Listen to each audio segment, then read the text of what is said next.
என்னது டைம் இல்லையா? போன் பேச டைம் இல்ல, ஃபேமிலி டின்னர் டைம் இல்ல, ஷாப்பிங் டேட்டிங் மீட்டிங் எதுக்கும் டைம் இல்ல. Make time. Take that holiday. GT Holiday. GT Holidays, South India's #1 travel brand.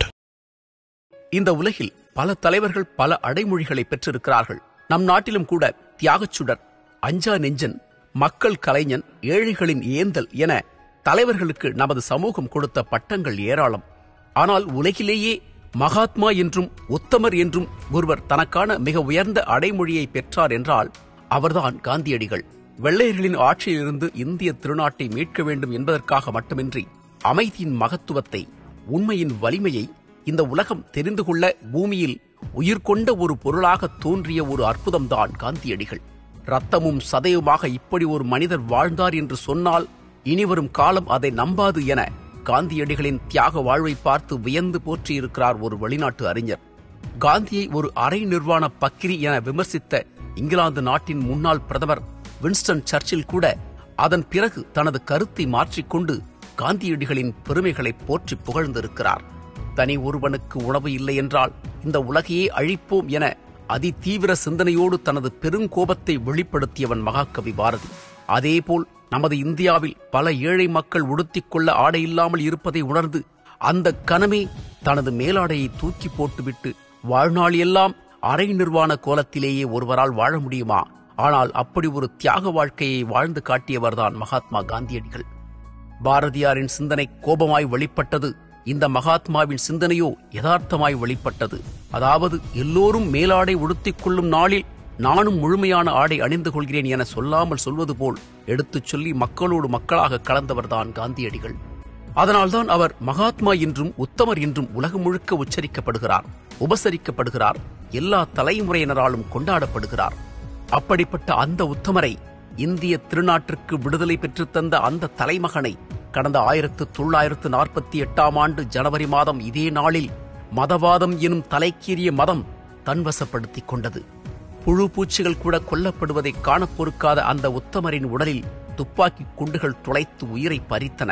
உலகெங்கும் அமைதியையும் சத்தியத்தையும் அன்பையும் பரப்பியவர் மகாத்மா காந்தியடிகள். ஆனால் அன்றைய தினம் அவரது உடலோ வழிந்து ஓடிய குருதியை தரையெங்கிலும் பரப்பியது.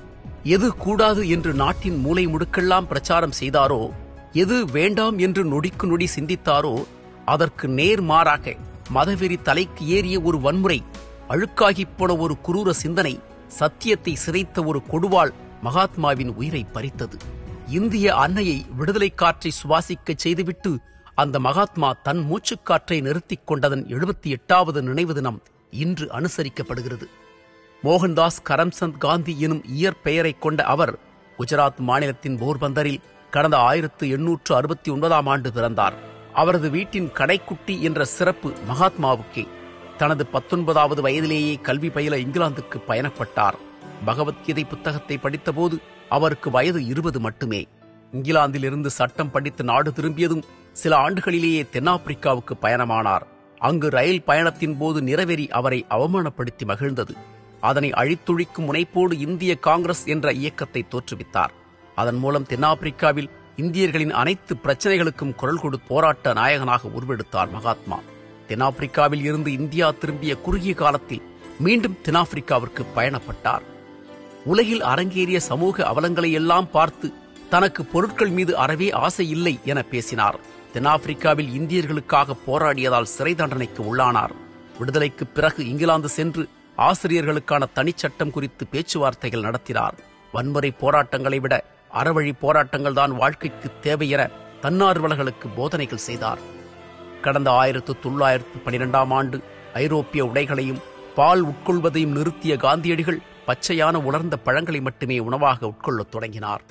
1915 தென்னாப்பிரிக்காவில் இருந்து மீண்டும் இந்தியா திரும்பிய காந்தியடிகள் பின்னர் தனது வாழ்நாளின் முக்கிய நிகழ்வான சத்தியாகிரக ஆசிரமத்தை தொடங்கினார். 1924 காங்கிரஸ் இயக்கத்தின் தலைவராக தேர்வு செய்யப்பட்ட அவர் அந்த இயக்கத்தில் பல மாற்றங்களை கொண்டு வந்து அதற்கு புத்துயிர் ஊட்டினார். அவரது அரசியல் வாழ்க்கையின் மிக முக்கியமான காலகட்டமாக கருதப்படும் உப்பு சத்தியாகிரக போராட்டத்தை கையில் எடுத்தார். ஆங்கிலேயர்கள் இந்தியாவில் உற்பத்தியாகும் உப்புக்கு வரி விதித்ததற்கு எதிரான போராட்டமாகும் அது. இந்திய சுதந்திர போராட்டத்திற்கான ஒரு அடித்தளமாகவே இந்த போராட்டம் கருதப்பட்டது. காந்தியடிகளை பின்பற்றி நாடு முழுவதும் பல்லாயிரக்கணக்கானோர் இந்த போராட்டத்தை நடத்தினார்கள். அந்த போராட்டத்திற்கு அடிபணிந்த ஆங்கிலேய அரசு உப்புக்கான வரியை நீக்கியது. இதேபோல் 1942 ஆண்டில் ஒட்டுமொத்த நாட்டையே போராட்ட களத்தில் இறக்கிய வெள்ளையனே வெளியேறு இயக்கமும் இந்திய சுதந்திர போராட்ட வரலாற்றில் முக்கியத்துவம் பெற்றது. இதுபோன்ற பல போராட்டங்களைக் கொண்ட கட்டுமானமே இந்தியாவின் சுதந்திரத்திற்கு வழி ஏற்படுத்தியது.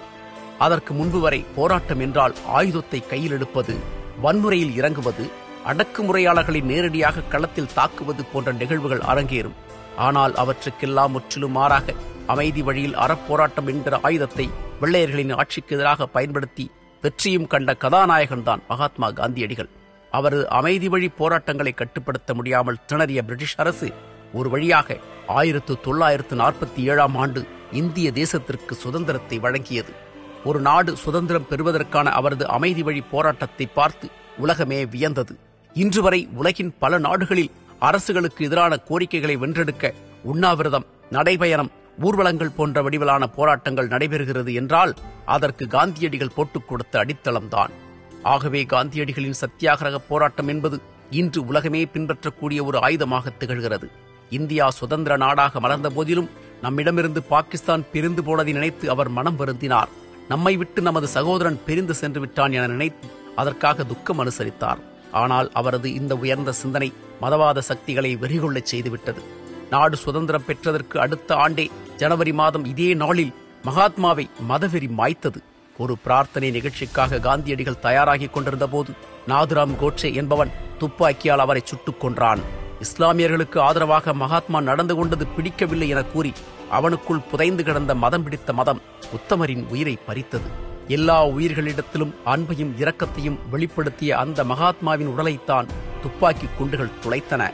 காந்தியடிகளின் மறைவுச் செய்தியை நம்ப முடியாமல் ஒட்டுமொத்த இந்திய தேசமே ஒப்பாரி வைத்து அழுதது. நாடெங்கிலும் களையிழந்து மயான அமைதி நிலவியது. தன் உடல், பொருள், வாழ்க்கை என அனைத்தையும் நாட்டுக்காகவே அர்ப்பணித்த உத்தமர் காந்தியின் நினைவை போற்றுவோம்.